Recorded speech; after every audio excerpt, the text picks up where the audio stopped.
Bueno, vamos a empezar, buenas tardes, vamos a empezar con la clase de hoy. Vamos a ver, en principio, visibilidad vial o distancia de visibilidad. Cuando nosotros nos dirigimos en una determinada carretera, con un vehículo a una cierta velocidad, a los efectos de la seguridad vial, toda la sección que nosotros tenemos al frente, tenemos que tener una cierta visibilidad a los efectos de cualquier objeto que veamos y que tengamos que frenar por alguna cuestión, digamos, por ese objeto que hemos visto, para evitar una colisión.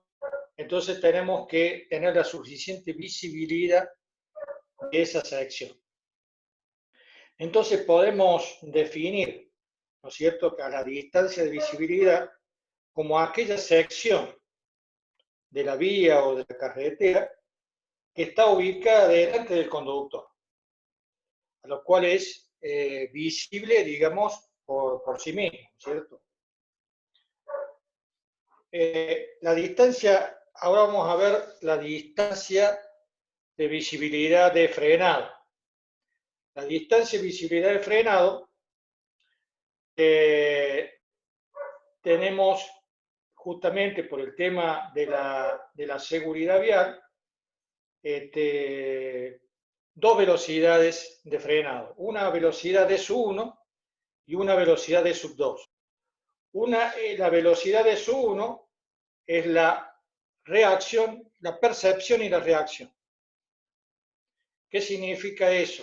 Que yo voy manejando, estoy viendo la sección que está por frente mío, veo un objeto y tengo que frenar. Entonces, esa percepción, ¿no es cierto? Esa reacción y percepción,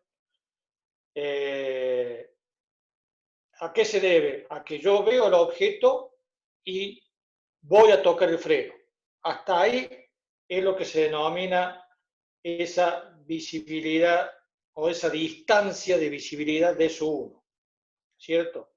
O sea que la distancia de su 1 está en la que nosotros recorremos con el vehículo, y en el momento que el conductor ve un peligro determinado o ve un objeto, en ese instante inicia la operación de frenado.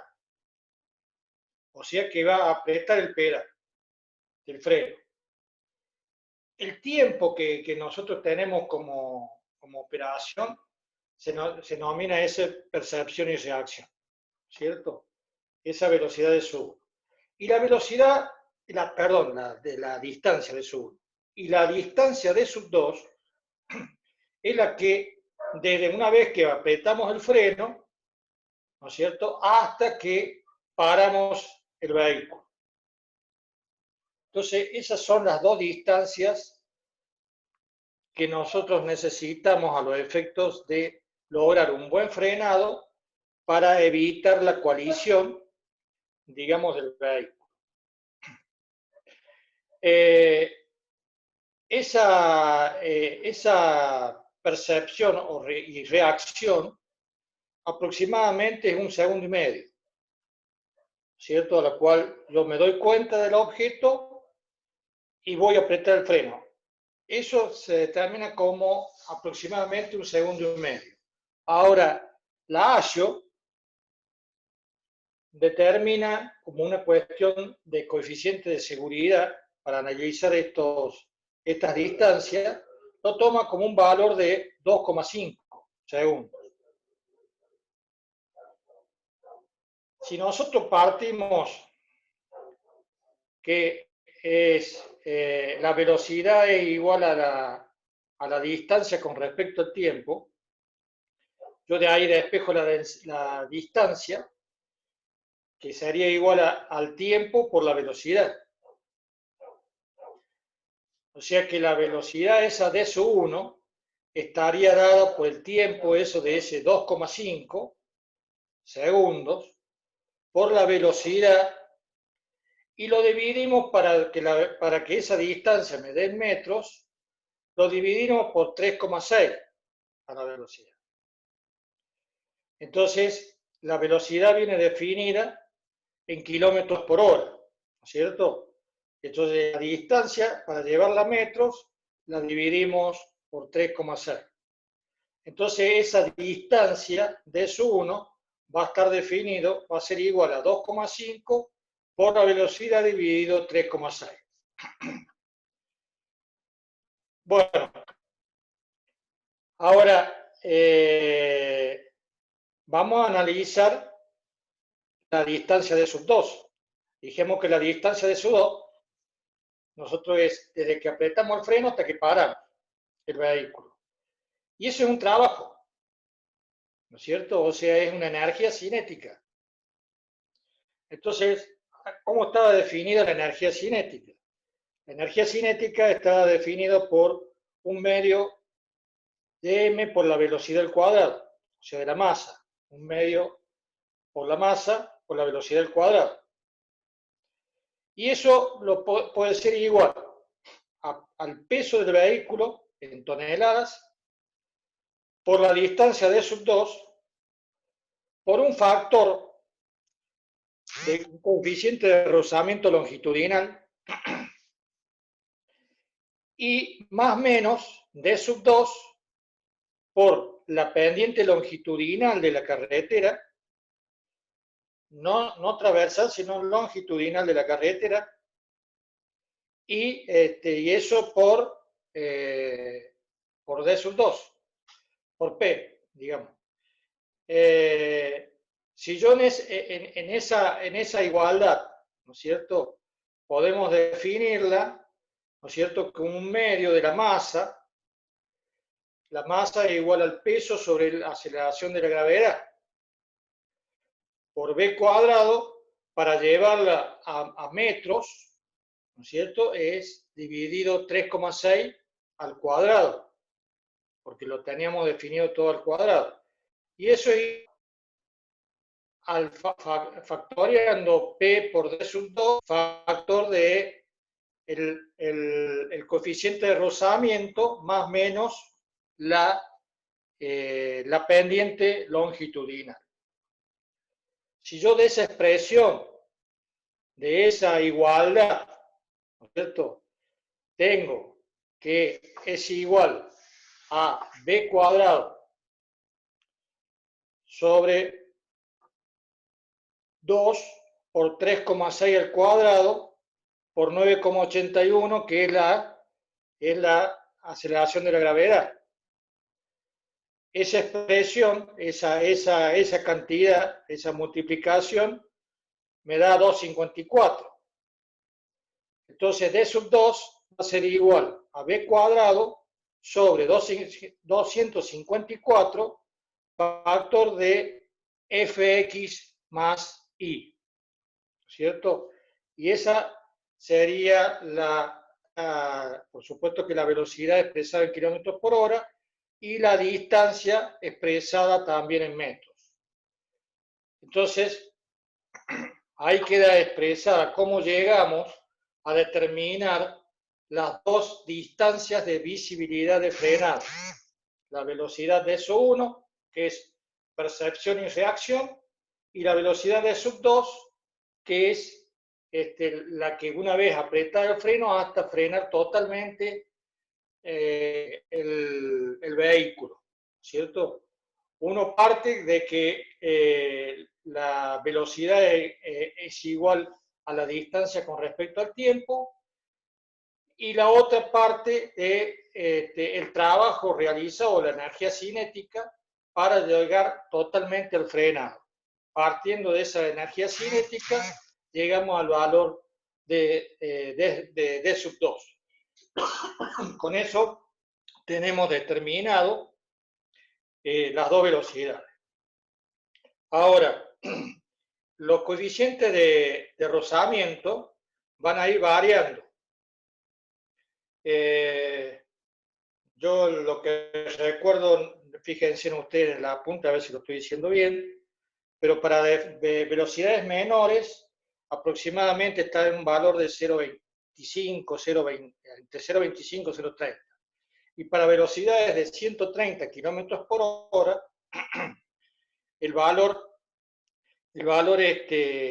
mejor dicho, el valor sería para velocidades menores 0,40. El valor de fx es mayor.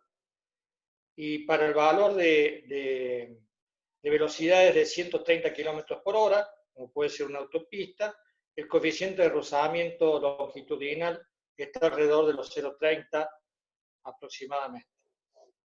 Entonces, esos son los valores que nosotros determinamos en función, digamos, en función de lo que es para determinar los valores de S1 y de S2. Ahora, tenemos distintas, por las condiciones meteorológicas, distintas condiciones de la calzada, ¿no es cierto? No es lo mismo dirigirse o andar por una calzada, digamos, totalmente seca, que por una calzada húmeda o con agua. Generalmente cuando llueve, se suele formar una película de agua en la calzada, ¿no es cierto? Hay veces que no logra tanto la pendiente longitudinal como la pendiente transversal a sacar el agua de la calzada, y eso se forma como una película de 1,5 milímetros, 2 milímetros, ¿no es cierto? Eso hace que la calzada, las condiciones, digamos, de la calzada no son las mismas cuando es seca. Cuando es seca, digamos, tenemos mejor agarre entre cubierta y calzada. Entonces, hay un gráfico, que ahí lo estoy viendo, lo están pasando, en donde en ordenadas tenemos el coeficiente de rozamiento y en abscisa la velocidad del vehículo, ¿no es cierto?, en kilómetros por hora. Y ahí podemos sacar para calzada húmeda y para calzada seca. Ahora, a los efectos de la seguridad, se calcula a través de la calzada húmeda, ¿no es cierto? Porque eso me da un coeficiente de seguridad mayor para andar, digamos, sobre la ruta. Entonces, esa gráfica justamente me permite determinar, digamos, las calzadas, digamos, para grandes heladas y tener mayor seguridad, tomando como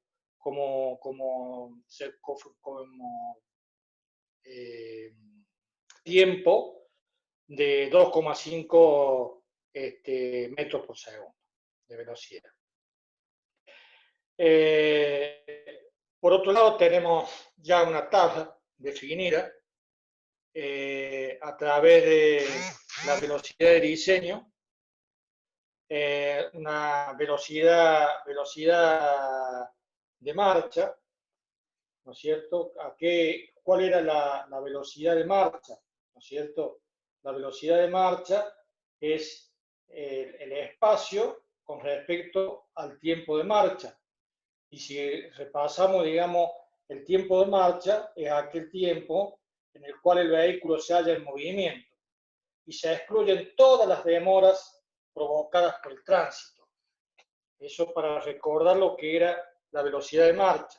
Y esa es la que se considera, digamos, para dimensionar la distancia de visibilidad. Entonces, para distintas velocidades, partiendo de 30, 40 hasta 130 kilómetros por hora, tenemos los distintos coeficientes por los distintos factores del fx y el coeficiente de rozamiento longitudinal, determinamos cuál es, digamos, la distancia de visibilidad, ¿no es cierto? La adoptada, el cálculo que nos da, y por otro lado la adoptada. Supongamos al final de la tabla a la derecha, a mí me da un cálculo deseable de 337 y adoptamos 340, que sería la distancia, ¿no es cierto?, que yo determino para lograr el frenado totalmente del vehículo, ¿no es cierto? Y eso lo tengo que calcular, ¿no es cierto?, para distintos aspectos y distintos tramos que yo tengo los distintos tramos que yo tengo de la ruta. Hay veces que, si bien cuando yo diseño, tengo que diseñar para una velocidad directriz para todo el tramo, igual. Puede variar entre 15 y 16 kilómetros por hora, pero no más de eso, ¿no es cierto? Indudablemente que esas distancias, pero yo puedo pasar de ese tramo a otro tramo que tiene otra velocidad, ¿no es cierto? Entonces esas distancias las tengo que calcular bien, ¿no es cierto? Esa de S1 y S2 a los efectos de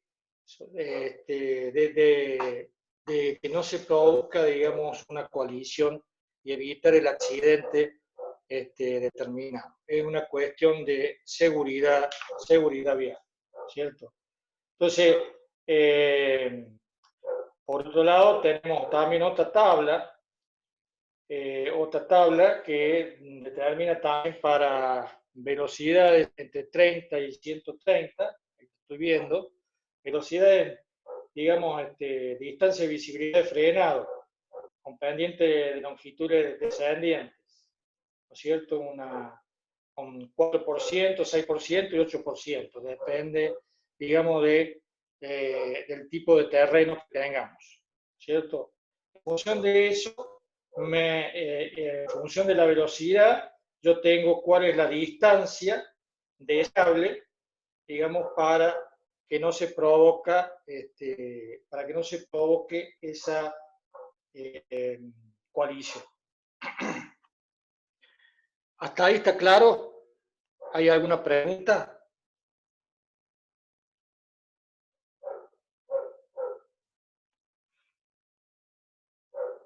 Dicen que sí, profe. Bien, perfecto. Lo que vamos a ver ahora es distancia de visibilidad de sobrepaso, ¿cierto? La distancia de visibilidad de paso es cuando nosotros venimos por un determinado vehículo, nos encontramos con otro objeto al frente que es otro vehículo que va andando a una cierta velocidad y queremos efectuar la distancia de sobrepaso, ¿cierto? En realidad, estas distancias de sobrepaso, más allá del cálculo, son cuestiones de experiencia de manejo, ¿cierto? Porque prácticamente no se calcula. Pero esa va a depender, digamos, esa distancia de sobrepaso de acuerdo a el comportamiento que tiene el usuario, ¿cierto? El comportamiento que tiene justamente el usuario para, digamos, hacer ese sobrepaso. La velocidad con que va a pasar, ¿no es cierto?, es una velocidad, digamos, el vehículo que va adelante va con una velocidad constante, ¿no es cierto? Indudablemente que si yo lo voy a sobrepasar, va a una velocidad inferior a la cual voy yo, que vengo por atrás. Cuando se produce ese momento, ¿qué es lo que hago? Reduzco la velocidad. Primero, antes de observar, digamos, si viene alguien, digamos, como me voy aproximando, digamos, al vehículo, yo reduzco la velocidad. Salvo que tenga una visión, digamos, de toda la situación, de como que no hay ningún problema y bueno, puedo salir con la misma velocidad que vengo y pasarlo. Generalmente, de acuerdo al volumen de tránsito, ¿qué es lo que se hace? Primero se reduce esa velocidad para seguir, digamos, iniciar la operación de sobrepaso. Cuando yo inicio esa operación de sobrepaso, ¿qué requiere primero el conductor? Un cierto periodo de tiempo. A ver si, digamos, lo que yo tenga, la sección que yo tengo por delante, está libre. Para de esa manera evaluar la posibilidad del sobrepaso y acelerar, ¿no es cierto? Eso es lo primero que hago, o sea que vengo a una cierta velocidad, quizás mayor al vehículo que tengo adelante, pero antes de sobrepasarlo, tengo que ver qué es lo que pasa más adelante, en la sección adelante. Entonces, disminuye. Una vez que disminuye la velocidad, tengo que tener el tiempo suficiente para ver qué es lo que está pasando adelante. Si tengo algún objeto o no lo tengo. A partir de ahí, cierto periodo de tiempo para ver si tengo libre, entonces hago la reacción, evalúo la posibilidad de sobrepaso y acelero el vehículo.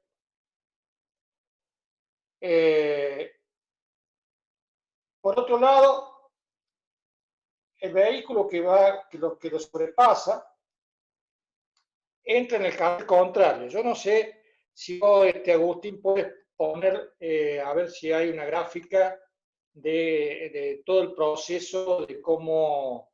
Más adelante, a ver. Ahí está. Bueno.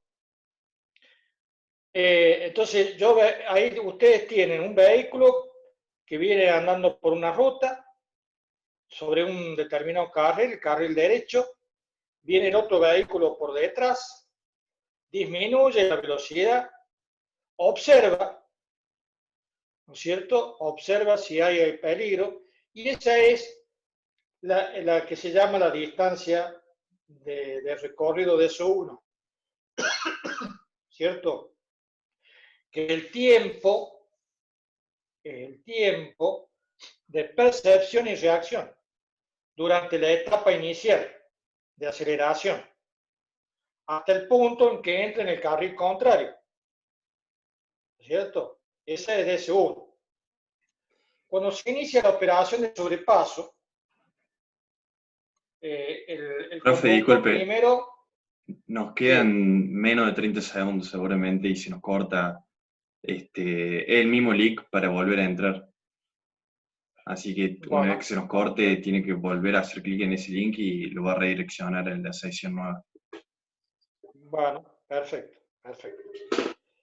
Bien, entonces tenemos el vehículo que sobrepasa, entra en el carril de sentido contrario,